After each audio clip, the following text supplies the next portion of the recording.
What's happening, party people? Want to give a shout out to all of you folks that are out there in Carlisle.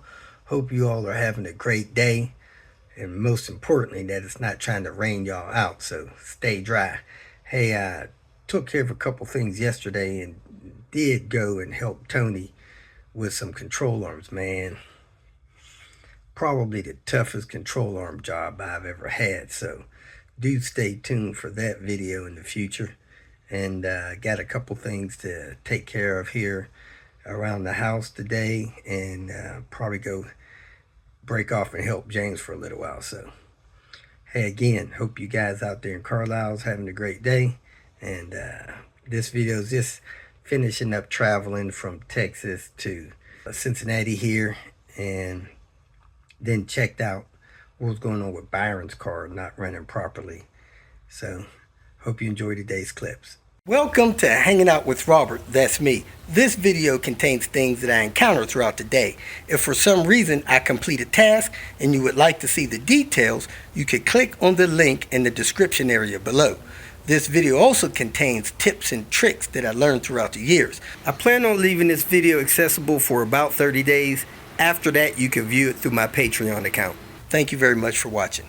We left Hewitt, Texas, and stopped into Little Rock, Arkansas to have I guess, late lunch with my good friend Ando, and we looked at his vehicle to see what kind of maintenance it was due, check, see if his timing belt needed to be replaced, and some stuff like that. Then after that, we moved on towards Cincinnati. Alright, so that tensioner looks good. So I can see the date on that water pump there, if it takes. First stop of the morning, Elizabethtown, Kentucky. Not sure what exit this is, but it looks like a pretty new stop. It has a McDonald's there. The McDonald's didn't come up on our Google search, so I'm gonna add this picture to the Google search. Gas was, man, $1.30 cheaper than it was in Memphis, Tennessee. And we are about to head up to Cincinnati. Rented this thing from U-Haul, so they gave me 1 month free rental on the unit. So I'm gonna try to use that and get out of here within a month, or convert it to another unit that I can put everything in. So I'm gonna look at that. So let's go ahead and get in here, get me a cart, load my stuff up, put it in storage, drop that trailer off, and get back home, get to work. Well, folks, I'm not sure if I'm convincing my new bride that Volvos are the way. Here's Byron's car, it's not running. There's Pepper, it's not running. There's Lemonade, we don't have a key to start that car. There's the Lagoon behind that, and Lucille there. None of these cars can be moved under their own power right now. That's what happened when you're away too long. So anyway, I'm gonna start with Byron's car so he can get out of that truck that he's driving. See if I can get this going. I think this car has a bad fuel pump. That's what they think. So I got a fuel pump here. This car has been converted to front wheel drive, even though it's a 99 V70R 6-speed manual, boy. We should be able to get this thing rolling. Something going on here with this little marker light. I don't know why that's poked out.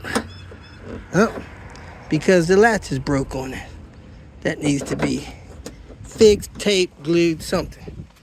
And it smoked. Anyway, let me go ahead and go in here and try to start this car and see what happens. I'm gonna cycle the key, see if I hear the fuel pump.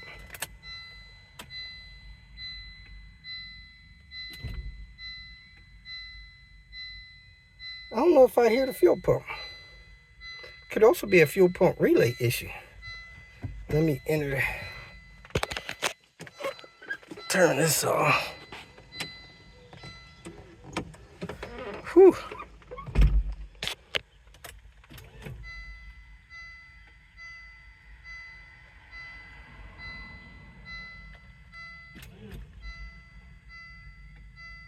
I hear the fuel pump. Let's try to fire it up, see what happens.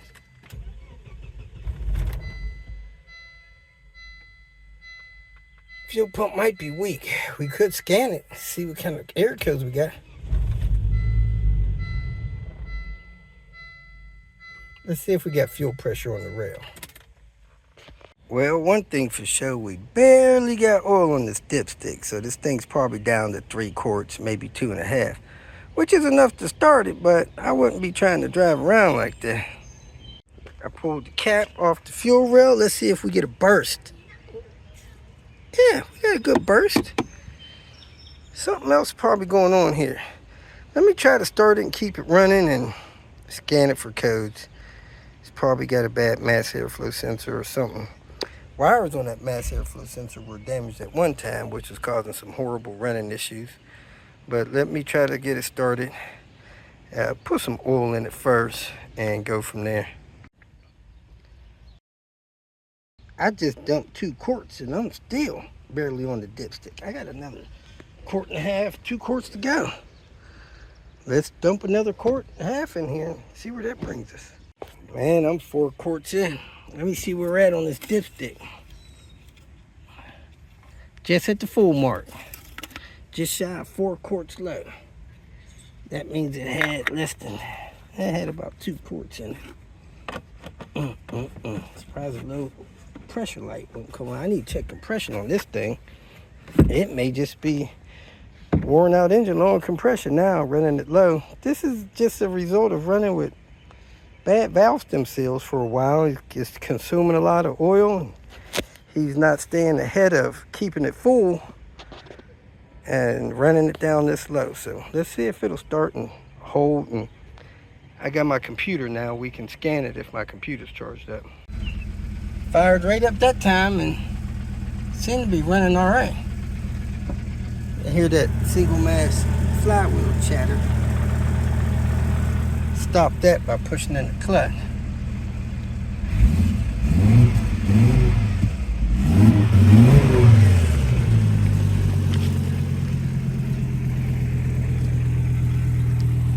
Oh, it's not really smoking.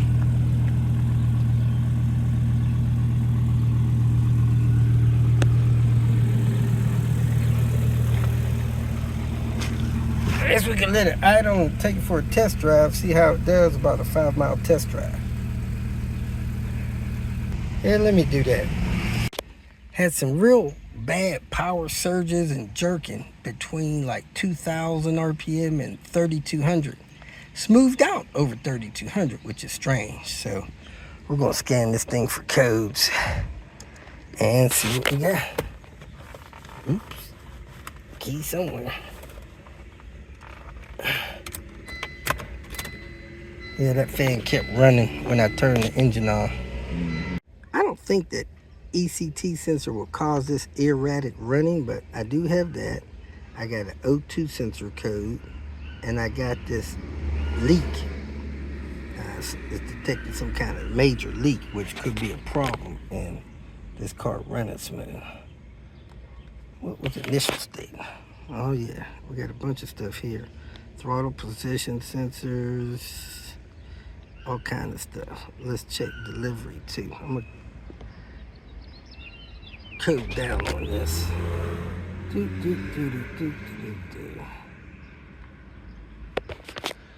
I'm gonna reset it and run it again. Check delivery.